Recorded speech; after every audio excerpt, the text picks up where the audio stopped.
excited this morning? Yeah! Are you guys excited to see a fantastic presentation? Yes! Good, good. There's going to be some awesome information. My name is Alex Sinek. I'm one of the organizers here at Million Cups. Million Cups is an entrepreneurial format where entrepreneurs with their businesses can present and show some new ideas, and people that are changing the economy, changing the world, and they are building a business for themselves and helping other people. It's on at 185 different countries. Yeah, I think so. Is it in 185 countries? 185 cities in the United States at 9 o'clock on Wednesday morning. Today I have the great pleasure to introduce somebody who I've known for a very short period of time, but we got to be very, very close. His name is Baruch Akbosh, or Baruch, depends on how you do it.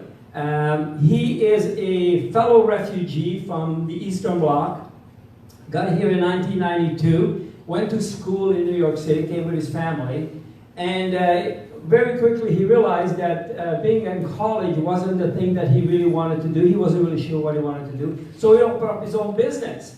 And went to work for somebody at first, but didn't like that. He said, "I got to have my own business." And what he decided to do in the last couple of years is to be a coach and a mentor to business people.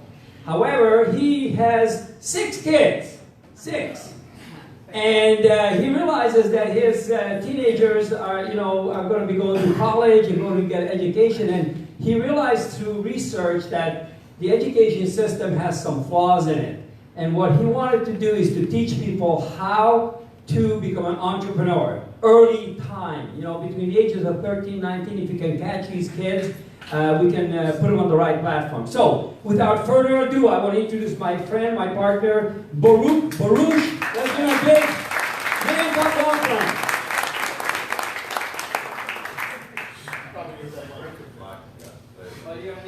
Good help, right? Yeah. Good morning, everyone. Good morning. Again, name is Baruch Akbosh. Not going to bore you with my long story of how I got to America and all the failure and successes that I experienced. I'm just grateful to be here at this point of my life, and I feel that it's time for me to give back to America, who actually took us from former USSR as refugees and gave us this beautiful life and future that is ahead of us. So today I want to share with you the angle of to our online business school as an alternative to college, right? In no way, shape, or form I'm against colleges. I'm actually for higher education. I'm all about education. Even if you don't go to college, it does not mean education stops.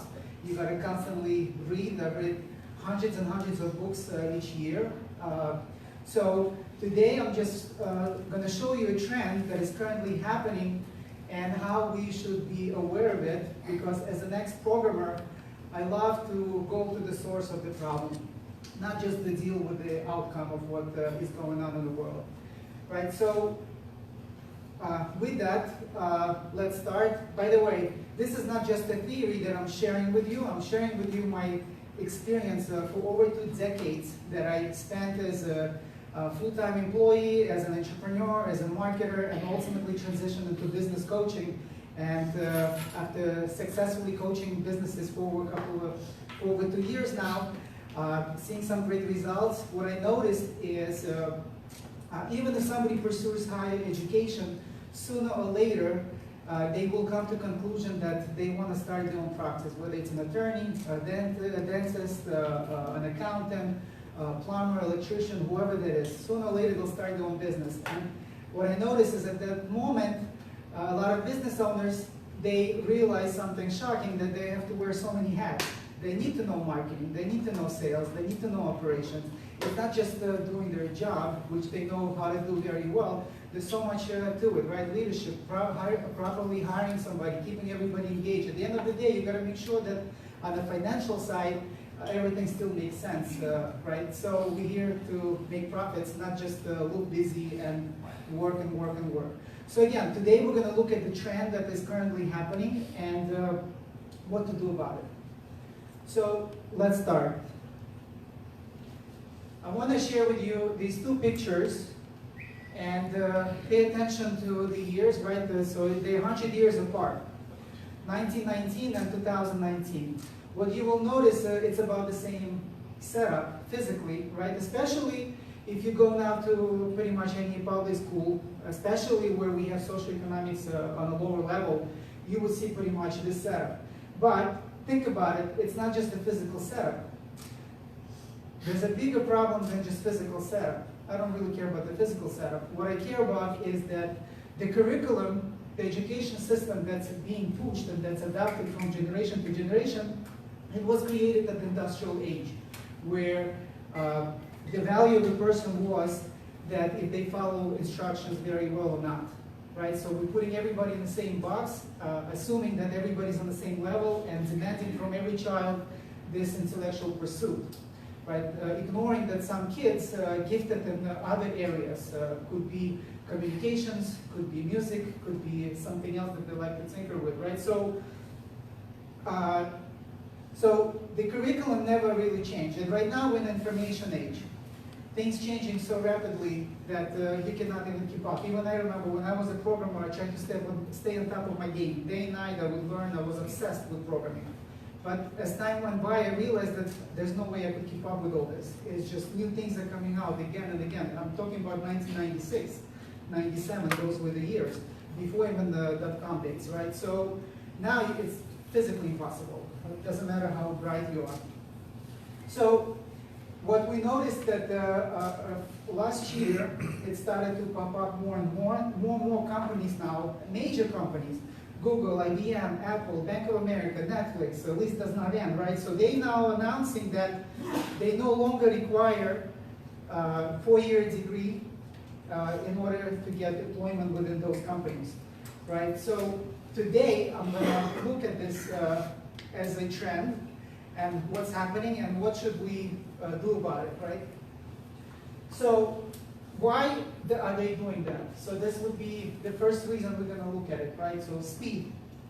Number one is speed. Speed of information change, right? Like I mentioned before, information trends, it's happening. Industry is changing. So colleges right now not able to keep up themselves, meaning who's going to be the first to see the problem in the industry? Is it the colleges, the professors? I'll give them all the credit, they know their stuff. But who's going to notice something wrong? The company itself will notice. Google will notice that something is wrong. IBM will notice something is wrong. But by the time it's going to get communicated to colleges, by the time they get the approval to change the curriculum and so on, it's going to take a year and a half. And by then, guess what? That the trend is already outdated and they're going to do it all over again. So we see right now, this is one of the major reasons, I believe, why companies do not require a 4-year degree. They're saying that come to us directly, we'll give you what you need, because you cannot really get that education as a foundation to come to us, because by the time you get to us, it's no longer in line with what's happening. Number two, memory is no longer needed. Let's go back. I see some people old enough, older, that could remember the days before we had cell phones, before we had beepers, right? I remember in the school, we were not allowed to bring calculators. We had to do everything from our memory. We were memorizing poems and stuff, right? Remember the phone numbers. We used to know everybody's phone number by heart. Right now, I challenge you to not just know your number, like your spouses, your parents, your relatives. We're relying on technology, and the memory is no longer needed. Let's look at the second part, right? Look at the English. We introduced a couple of new words in English, right? Google it and YouTube it, right? The search. It's much faster to go to a search engine right now and look up the information that you need, instead of going, approaching somebody trying to get this information. I remember one of my first mentors when I was about 20, he told me back then, he said, Baruch, you don't need to know it. All you need to know is where to find information when you need it. You don't need to know it. All you need to do is find and know where to find the answers. And now that's exactly what's happening. Right? As a matter of fact, right, let me show you another experiment here. Remember the show, Who Wants to Be a Millionaire? Right? One of the options there was to call a friend. to call a friend when you want to find out the answer, right? A friend could be your parents, could be your uncle, could be somebody that mentors you, right? So in this particular question, think about it. By the time they love the person, by the time they connect with them, it's explain what's happening. All I gotta do is ask Siri, who was the 23rd president? I found this on the web. Oh. Ignore my accent. Siri, who was the third president? No, it's ignoring. Don't you love that? Yeah. Who was the, no, it's don't you love that? Siri, who was the 23rd president? I found this on the web. Anyway, it says Benjamin Harrison. And in experiments before, she would just tell me the 23rd president was Benjamin Harrison. So it was much faster than actually doing it through a phone call. Siri, what's 24,068 divided by 5?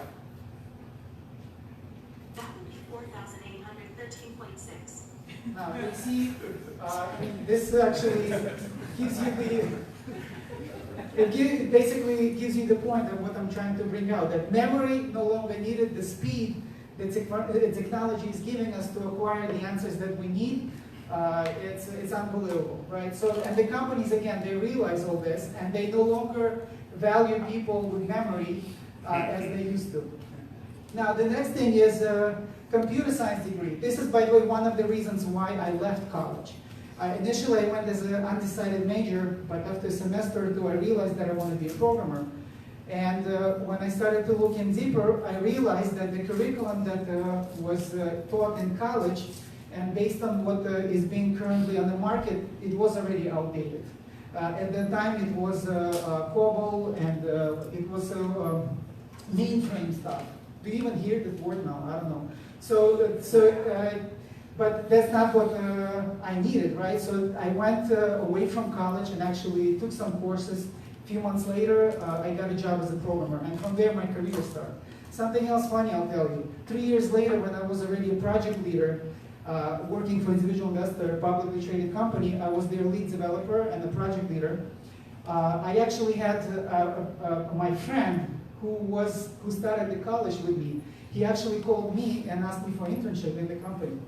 So he didn't even finish the college. I was already on the way above where he actually was at that moment. So this is, again, we're talking about that was 1998. So you see how technology, the progression is so fast that by the time you get that degree, all that it's actually outdated. You got to go back and learn it again. So the companies realize that, and they know they'll have to educate their employees, and therefore they're considering shifting and not require this 4-year degree, right? Now, look at the next reason. Teachers actually, if they really experience, who would say somebody who's a master of their craft, right? Give them 10 years plus of experience. So if you take a teacher who teaches for 20, 30 years old, guess what? Their degree is no longer valid. Just think about how much stuff changed in the last 20, 30 years. So they got to go back and re-educate themselves to bring themselves up to speed in order to be effective. Now, something that I experienced a few years ago, I had a tour. I flew to Las Vegas to tour Zappos. Women very well familiar with that store, especially my wife. So Zappos selling shoes, right? But when I went there, what's interesting is by going through the whole tour, what I noticed, they have a whole section in the company dedicated to university, right? And one of the questions I asked there, what's this for, besides your training, they said that, well, if we have a customer service, which what they pride themselves in, if that person wants to learn programming or wants to go learn law, they can do that. And I asked, wouldn't you think they would abuse the system and actually me? I would jump. I love education. I would be sitting in that room like all day long. They said, no, based on the culture values that we hire, employees don't do that, right? So they don't abuse the system. But why I'm bringing this up?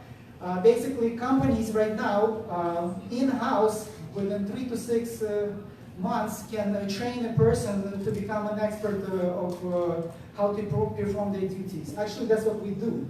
As business coaches, we systemize the whole business, and systems clearly define what the duties are, how to perform those duties, and what the key performance indicators would be to make sure that somebody's doing a good job. So instead of going to college, I went to college. My wife currently in college. All the credit. It's a lot of hard work. And what I find interesting in college, they make you to take prerequisites. They're basically pushing this general knowledge instead of specific knowledge right away. So they make you spend 2-3 years on taking those prerequisites because, again, if you look at the statistics, people don't finish college in 4 years. It's a very selective group of people that finish in 4 years. Usually it stretches into 5-6 years. So coming to work with all this general knowledge, company says, I don't really see value in that generalized knowledge, right? When I was in college, I remember I was learning anthropology, even though it was interesting, but how it would help me in the programming world, companies, again, do not see value in that. So they want to value specialized skill. The next thing is, again, as I mentioned, they started their own universities, right? So like companies like Zappos, McDonald's has their own university.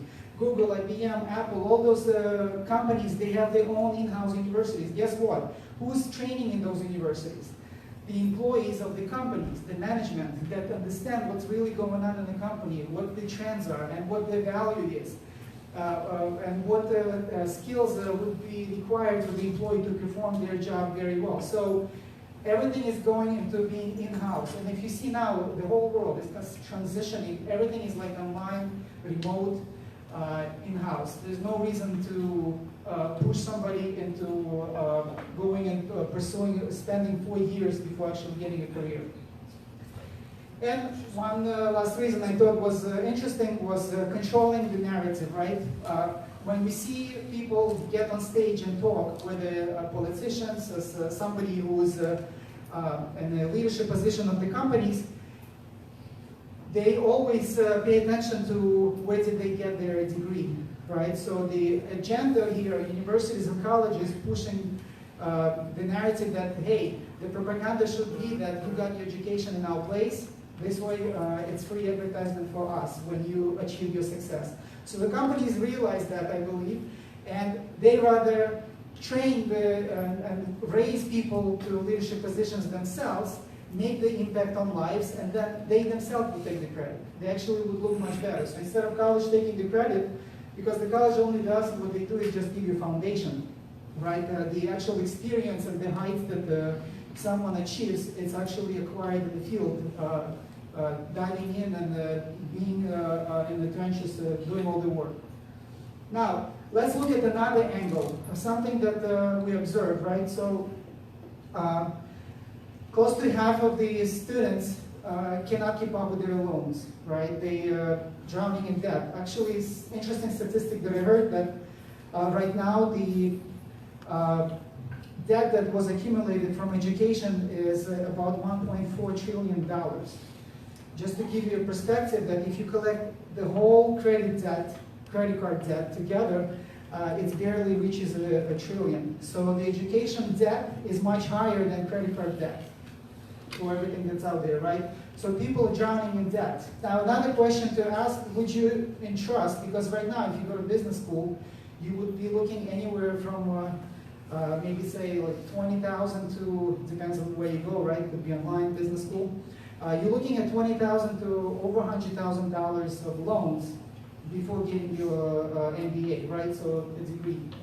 So now the question is, would you trust your 17-year-old $100,000? It's like somebody saying that, you know what, especially when a kid comes to you and says, I don't know, my major's kind of undecided. I don't know if I want to pursue this. The only reason I'm doing this, by the way, main reasons, I remember the days why I was pressured to go to school, is observing my classmates being accepted to certain colleges. But that was kind of good because competition, you want to be on top of your game, that's good. But when parents pressure their kids, my father wanted me to be a dentist, right? I was an introvert that didn't want to talk to people. I went to programming not to talk to people, right? Mind me on stage now talking, right? So, but That's why I went to become a programmer, not to talk to people. And to touch people, to treat them, it was just not me, right? So parents pressured their kids to go and pursue higher education, and they're not really in tune with what child really wants. So this child with undecided major goes to college, accumulates all this debt. You know, even you, just play in your mind, how many people do you know that finished college and never pursued their career? As a matter of fact, recently, Alex was giving a talk at Stetson University. Next to me was sitting a guy. I asked him, okay, so what's your story? This is my last semester, I'm getting my bachelor's degree, environmental something, something, something. I'm like, okay, so what's your next step? I'm going to AT&T, I'm gonna get a position as a salesperson. Well, you gotta be kidding me. Finish Stetson University, going through just regular position, why don't you do it right away? So now, this person accumulated all this debt, hopefully gets scholarships and other opportunities there, but now we're setting up kids for failure. We're giving them this bag of debt that totally affects their future. Before even starting their career, they need to figure out how to keep up with all these payments. Actually, also funny thing I saw that some colleges negotiate and actually have it in the contract where they automatically withdraw money from paychecks to make sure that they collect their funds, right? So, especially again with the lower socioeconomics, right? Hispanic, African Americans, we see this, and it's not me saying it, go online, check it out. Most of them drop out of college. Most of them cannot afford it. And kids actually go to work to keep up with the college bills. And working so many hours, they cannot actually, focus on the subjects that they're learning. So anyway, reason it's another big problem what I noticed, that you cannot basically write off in a bankruptcy that whole debt that you accumulated. That particular stuff cannot be discharged. So let's look at something that I want to bring to your attention. Now, schools mostly focusing on technical skills, hard skills, which are very valued in the industrial age, right? I want you to perform certain work. I want you to follow instructions. I want you to do something crazy that could endanger other people's life and your life and so on, right? So hard skills used to be praised, and they are still praised. You need those, but what we look for as business coaches and CEOs, the business owners, we actually, because the whole business is systemized, right? And McDonald's, you don't need to be educated to be an employee at McDonald's because everything is systemized. You can be even in high school and operate some functions in McDonald's. What we look at soft skills. How's your problem solving, creative thinking, critical thinking, emotional intelligence? Are you able to communicate? Are you able to have qualities of a leader? That's what's being praised, because if you are coming with the proper attitude, enthusiasm, we can teach you the hard skills within the company. So this is one of also big reasons why you see right now companies transition into their own education systems. Now, back in 1991, if you look at all these items separately, you would end up spending about $3,000, which to today's money is about $5,100. All this is right now in one device, technology. You see what technology did in the last 20, 30 years, right? So where I'm going with all this, we leveraging technology. The companies right now leveraging technology, so they do not require all this outdated stuff. So the same is happening with the education. Now let's jump into Risepreneur. I think we're running out of time. That Risepreneur curriculum set up in such a way that you're getting, besides hard skills, you're also getting a lot of life skills, soft skills, right? And it's set up in such a way that it's a spiral learning, right? One stage is the foundation for the next stage. We'll start with the mindset and psychology. What drives you? Once you realize that, you will realize that you need your body to support you. You don't want to be exhausted halfway into your day, right? You want to get maximum out of your body. Then the productivity, how to time manage, how to be more effective with everything that's available to you. Then how to actually set and achieve goals. Then we'll jump into finances, look at business basics, we'll look at marketing, we'll look at sales, we'll look at operations, how to systemize or automate your business, ultimately how to be in a position of leadership and exit or scale your business through franchise, multiple locations, and so on. All this set up in such a way, which I'll mention in a second. And just before I do that, what these people have in common, right? If you, all of them actually have mentors, right? So if you look at anybody out there that right now in a leadership position, doing keynote speeches and so on, I myself have multiple coaches.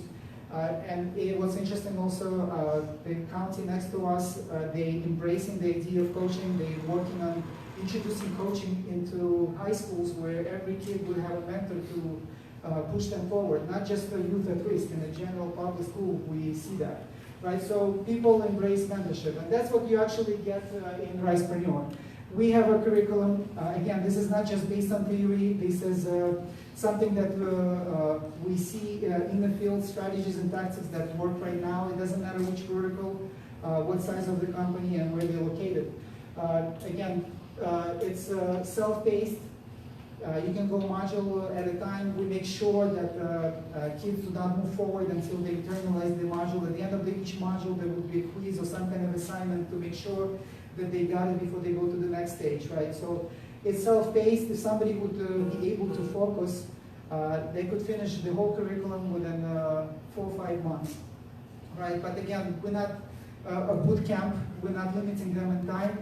They have 1 hour available a day. They use that 1 hour. They have 5 hours in 2 weeks. That's what they utilize. Everybody has their pace. And that's what we realize as business coaches, that every business owner on their level and every business owner has their pace. Somebody could be doing 10 tasks and say, okay, what's next? And somebody would be doing 2 tasks. They're so overwhelmed they cannot even finish those 2 tasks. So we've seen all kinds of things, right? So again, here it's not a boot camp where everybody in the same box. Everybody has their level and their progression. Now, dashboard, obviously we want to monitor the progress. There would be a weekly progress report that would notify parents saying that these are the modules that your kid went through, these are the results from the quizzes, these are the assignments. So we basically keep parents up to date of what's happening. Now, life coaching. Besides assignments which they get after each module, those are basically our core curriculum. Think of those as general principles, right? So there are general principles that pretty much apply to everybody, and then there's specialized challenges that somebody would experience. Those would be actually discussed in a group coaching session. This is where all the kids dial in once or twice a week, and they observe somebody's problem being dissected into multiple parts, so they're basically learning on somebody else's experience. That's a group coaching. Now, again, we're not just a school with some subjects. Our vision is to create a community, global community. Think of this. I myself, I'm actually jealous of these kids. I myself always, let me give you this example. We did not really choose where we're going to born, who's going to be our parents, our brothers. The same way we did not really consciously choose our friends. We're surrounded by people that not necessarily and not intentionally empowering us, right? They could be pulling us down or keeping us on the same level, right? So our vision for Risepreneur to create a community where you would put in your zip code and see who else is in my zip code who's a Risepreneur, who are the teenagers that have the same mindset, that wants to grow, who can challenge me, who can support me, who can work with me, who I can mingle with. Because again, show me your friends, I'll tell you who you are, right? We all know that you basically eat, you dress, the money that you make, it's all based on your surroundings. So, mentors will be available. We're creating a whole community of coaches who would be ranked by students who will eventually graduate from Risepreneur. It would be, all those mentors, coaches will go through the same curriculum and will be pushing this style of outlook on life and on how to implement all that stuff. So basically they will keep, besides mentoring, they will also keep kids accountable, but it would be in a one-to-one setup. Obviously that would be an additional expense for kids, but it's still above and beyond of what the traditional education system offers. Now, obviously, we support parental involvement. If parents want to start business with their kids, they're more than welcome to. I'm pretty much sure and actually excited for parents who's going to embrace this with their kids, because parents themselves can learn a lot from there.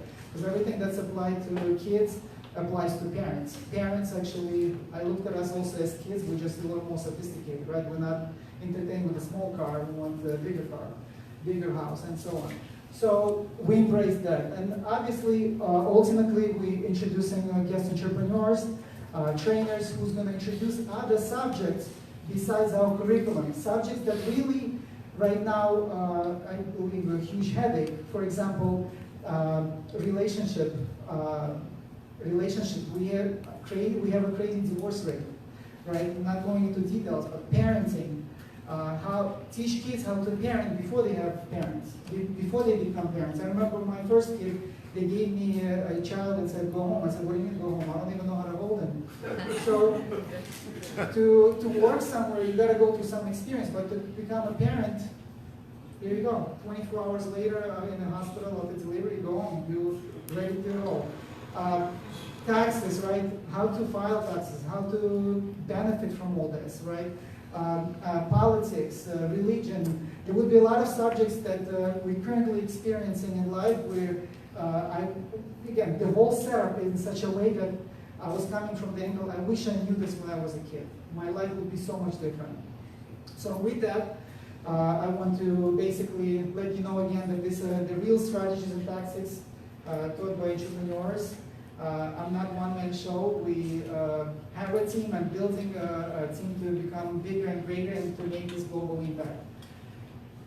With that, to find out more information, you would have to visit risepreneur.com, reach out to me, and we would end here. If anybody has any questions, shoot.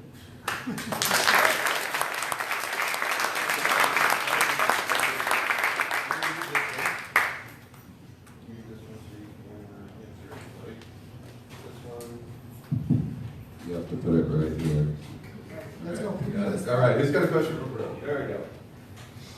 Make sure to introduce yourself and your company. Desiree Villanova with the County Healthcare Guide Black Book. I really enjoyed that. I have a granddaughter who's like 7, and she'd be perfect for this. She should maybe scale down a little bit. But my question is, do you do an aptitude test with the kids, and do you think there's value in aptitude tests? Not yet. We do different type of assessments. Our assessment, we do DISC assessment. I don't know if you heard of DISC. DISC basically separates people into 4 categories. Dominant personality, who's focused on the tasks. Usually you find them at the management position. We have influential personalities that focus on people and extrovertness, usually in sales. We have steady personalities, they're usually in the customer service, they're also orientation on people, and they're like a glue to everyone, right? So keeping everybody together. And then we have conscientious analytical personality that focuses on tasks and usually take position as integrators. Dominant personality, usually a visionary, passes it down to the rest of them. We basically use this assessment. And I'm going to look into that too. Thank you for pointing this out. All right, back here. What up? Pedro-PFS Investments. What is the cost of your program and what do you anticipate the timeline for an average household through your program? As I mentioned, good question, very good question. I did not talk about prices at all, right? I would say it's almost free, and you see why. The price is, again, it's positioned at $97, and there's a reason why we're positioning at $97. If you look at any after-school program, my kids go to martial arts. Some kids go to take music classes, dance classes, they go to soccer. You would pay about $100, $150 a month per child. So we wanted to position at $97 that every family can afford it, not just wealthy people, right? So if you go to traditional college, again, they're asking for thousands of dollars. Here, again, like I said, person within 4 or 5 months can go through the whole curriculum. $97 a month for 5 months of hardcore work. You basically, under $500, getting everything that we offer.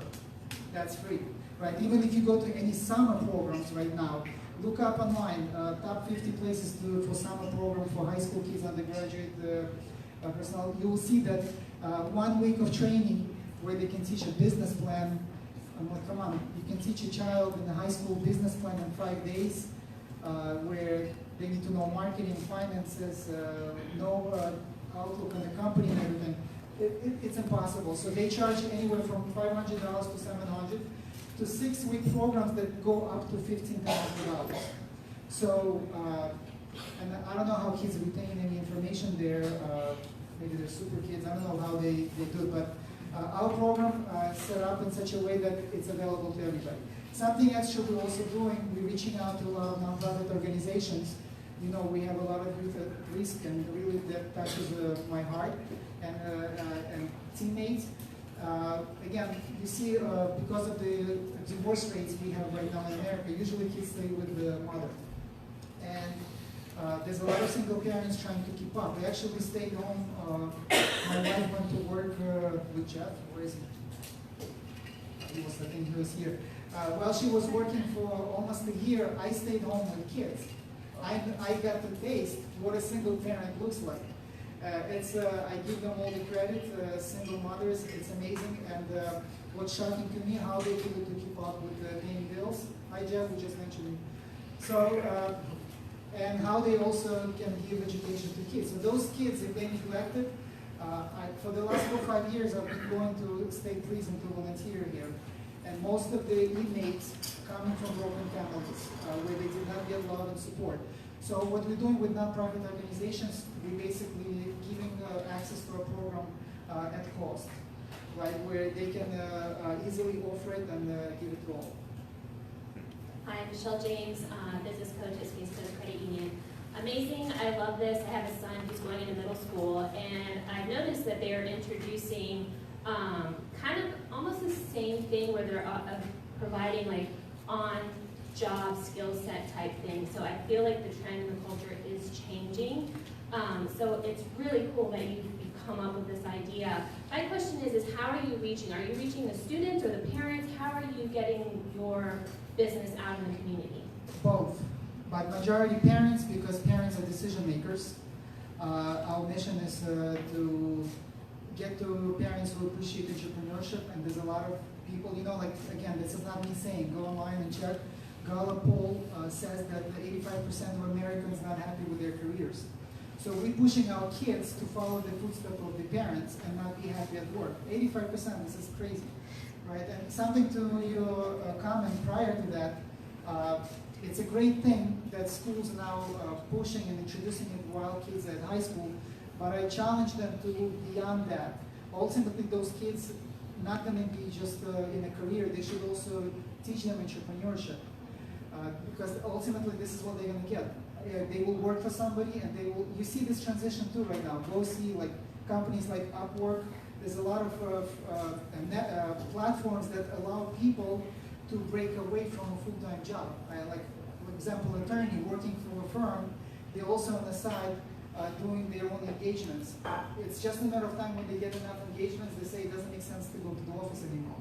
So everything become virtual. Everyone is transitioning into being an entrepreneur because of the internet. So we got to see this and not be in denial, because it's just a matter of time when it doesn't make sense to go to office anymore. Hi, Skip Lilly, Vision HR and Human Resource Experts. How long is the program, and what is your completion rate of people who start? Okay, let me tell you where we are today. Back in January, for this specific question, I was challenged to give some numbers, and I was not able to, right? So what we did is we put together 3 groups of teenagers who is beta testing the whole program. For the last 3-4 months, I've been doing live trainings myself, and the challenge there was that we set it up as a schedule twice a week, and all kids had to comply to that time. Again, I was putting them into that box again with the availability, and kids, you know, up and down, they have work, they have all this. So what I've seen, because it was not really what we envisioned, it would be self-paced. because it's going to be pre-recorded modules, right? It's not going to be live training. So due to that, I think the main reason we had about 60% retention rate. Right, so again, this is a small number. We have 14 kids. We're not in hundreds of thousands. So for us to know those numbers, we actually have to launch, and this is where we are right now.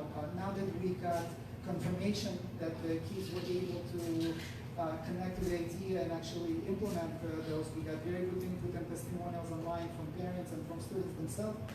What we're doing right now, we're in the process of recording all these modules. The actual modules will be online within a couple of weeks.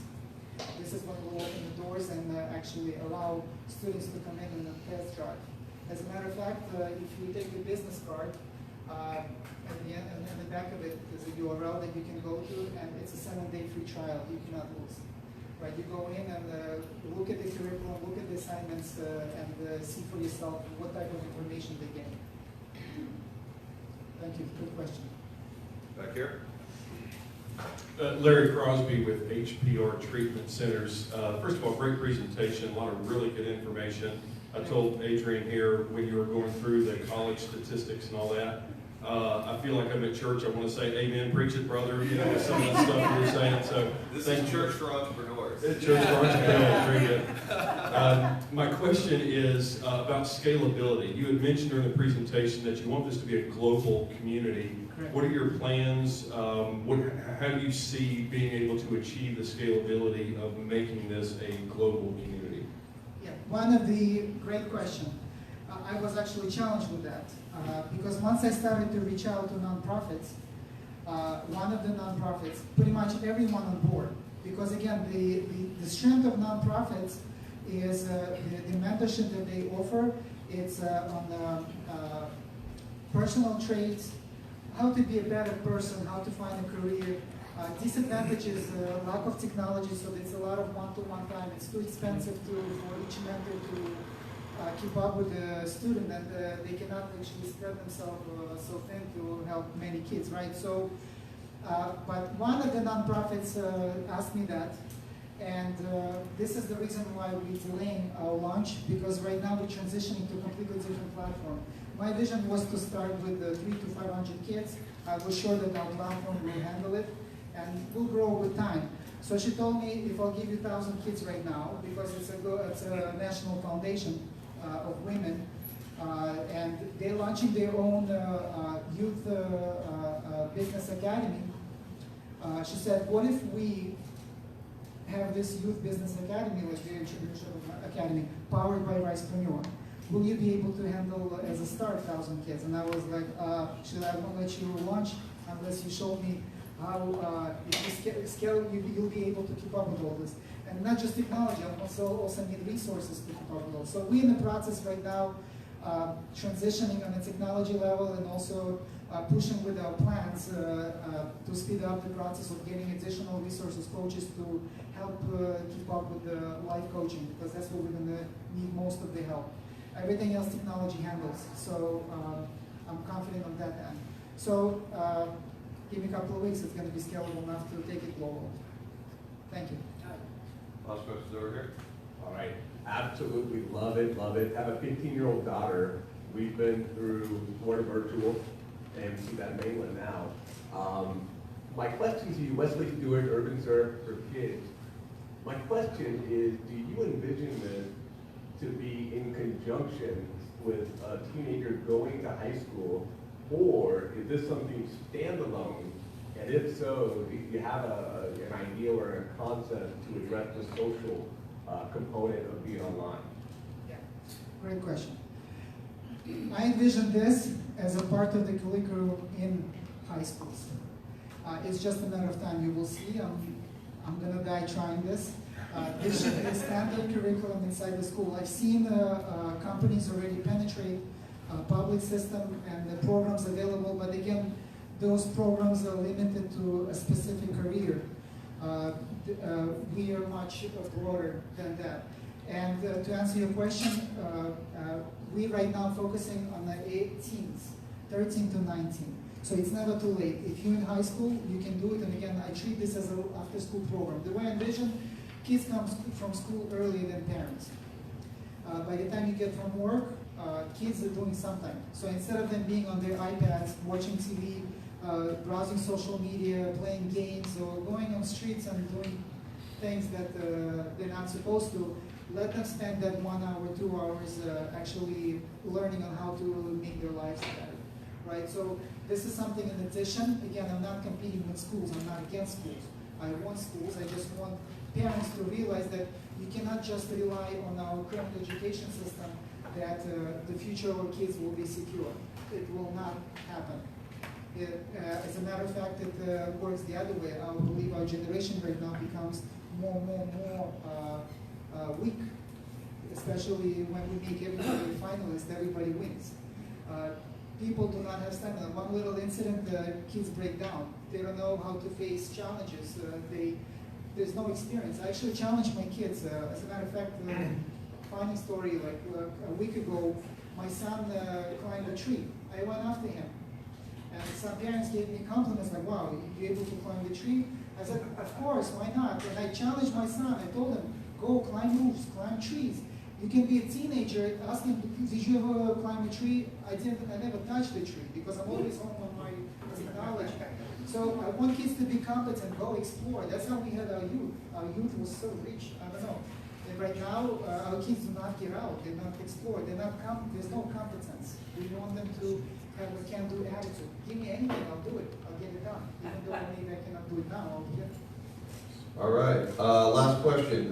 What can we, as a community, do to help you right now to get Risepreneur moving? Spread the word and give your children a chance, especially because you have nothing to lose. 7 days per child. I would greatly appreciate it. Because that's how it starts with the first step. Round of applause for